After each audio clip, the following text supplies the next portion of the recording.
Episode കണ്ടപ്പോൾ എനിക്ക് ഋഷിക്കും ജാസ്മിനും രണ്ട് നീതിയാണോ എന്ന് തോന്നിപ്പോയി.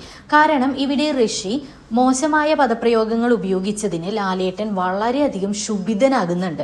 അതായത് ഇതൊരു ലാസ്റ്റ് വാർണിംഗ് ആയിട്ട് കണക്കാക്കണം, ഇനി എന്നെ കൊണ്ട് ഇത് പറയിപ്പിക്കരുത് എന്നൊക്കെ വളരെയധികം രോഷാകുലനായിട്ട് ലാലേട്ടൻ പറയുന്നുണ്ട്.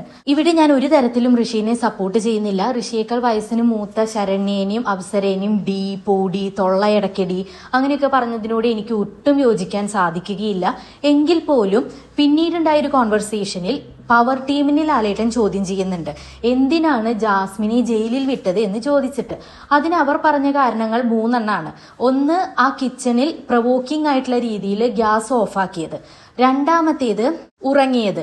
മൂന്നാമത്തേത് അഭിഷേക് പറഞ്ഞത് ഗസ്റ്റുകളുടെ എല്ലാം മുന്നിൽ വെച്ച് തങ്ങളെ ഊള എന്ന് വിളിച്ചു എന്ന്. ഇപ്പോൾ ഋഷി അവിടെ ചെയ്തത് തെറ്റാണ് എങ്കിൽ ജാസ്മിൻ ചെയ്തതും തെറ്റാണ്. ഇത്രയും ഒച്ചയിൽ ഇത്രയും ആളുകൾ, അതും ഗസ്റ്റുകൾ വന്നിരിക്കുമ്പോൾ പവർ ടീം അംഗങ്ങളെ മുഴുവൻ ഊളകളെ എന്ന് വിളിക്കുന്നത് നമുക്കൊരിക്കലും നല്ലൊരു ഭാഷാ പ്രയോഗമായി കണക്കാക്കാൻ സാധിക്കില്ല. മറ്റൊരു കാരണങ്ങളില്ലെങ്കിൽ കൂടി വേറൊരാളെയും നോമിനേറ്റ് ചെയ്യാൻ പറ്റാത്തൊരു സാഹചര്യത്തിൽ ഈ കാരണം കൊണ്ട് മാത്രം ജാസ്മിനെ ജയിലിലേക്ക് വിടുന്നതിൽ തെറ്റൊന്നുമില്ല. ഇവിടെ തങ്ങളെ ഊളകൾ എന്ന് വിളിച്ചത് പവർ ടീം അംഗങ്ങൾക്ക്, പ്രത്യേകിച്ച് അഭിഷേക് ശ്രീകുമാറിന് ഒട്ടും അക്സെപ്റ്റ് ചെയ്യാൻ പറ്റുന്നതായിരുന്നില്ല. അഭിഷേക് ശ്രീകുമാർ കൺഫെഷൻ റൂമിൽ നിന്ന് വളരെ രോഷാകുലനായിക്കൊണ്ട് ബിഗ് ബോസിനോട് പറയുന്നുണ്ട്, ഇതൊക്കെ വീട്ടിൽ നിന്ന് പഠിപ്പിക്കേണ്ടതാണ് നല്ല ഭാഷാശൈലി എന്നത്.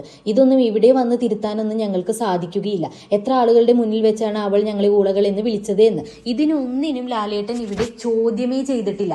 എന്തുകൊണ്ട് ജാസ്മിനെ ജയിലിൽ വിട്ടു എന്നതാണ് ബിഗ് ബോസിന്റെ ഏറ്റവും വലിയ കൺസേൺ. എല്ലാവരും പറയുന്നുണ്ട് ജാസ്മിൻ നല്ല രീതിയിൽ ഗെയിം കളിച്ചു എന്ന്. ജാസ്മിൻ തന്റെ ഓണറായിരുന്ന അൻസിബയുടെ മുഖത്ത് നോക്കി താങ്കളുടെ ചിരി കാണുമ്പോൾ ഒരു ഡാങ്കിനി തള്ളയുടെ പോലെയുണ്ട് എന്ന് പറയുന്നുണ്ട്. യഥാർത്ഥ ഒരു ഹോട്ടൽ സെറ്റപ്പിൽ അങ്ങനെ ഏതെങ്കിലും ഒരു തൊഴിലാളി പറഞ്ഞു കഴിഞ്ഞാൽ ആ തൊഴിലാളിനെ അവിടെ വെച്ചുകൊണ്ടിരിക്കുമെന്ന് ആരെങ്കിലും കരുതുന്നുണ്ടോ? എന്തായാലും ജാസ്മിന്റെ ഭാഗത്തു നിന്ന് ഇങ്ങനെയുള്ള മോശം ശൈലികളെ ലാലേട്ടൻ ചോദ്യം ചെയ്യാതിരുന്നത് ശരിയാണ് എന്ന് എനിക്ക് തോന്നുന്നില്ല, പ്രത്യേകിച്ച് ഋഷിനെ ഇത്രയധികം ചീത്ത പറഞ്ഞ സ്ഥിതിക്ക്.